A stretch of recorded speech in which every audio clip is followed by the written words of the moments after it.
ایک شخص عمیر یا بلال نے رسول اللہ صلی اللہ علیہ وسلم سے پڑی ہوئی چیز کے بارے میں دریافت کیا۔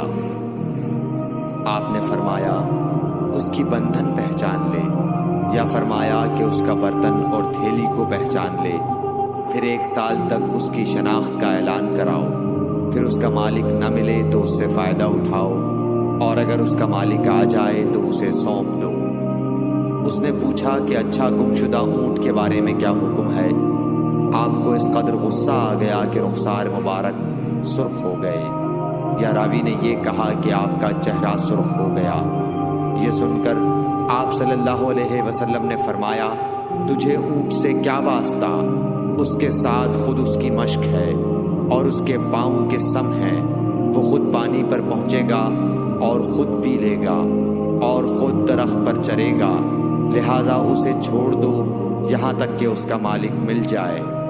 اس نے کہا کہ اچھا گمشدہ بکری کے بارے میں کیا ارشاد ہے؟ آپ نے فرمایا وہ تیری ہے یا تیرے بھائی کی، ورنہ بھیڑیے کی غذا ہے۔ صحیح بخاری حدیث نمبر 91۔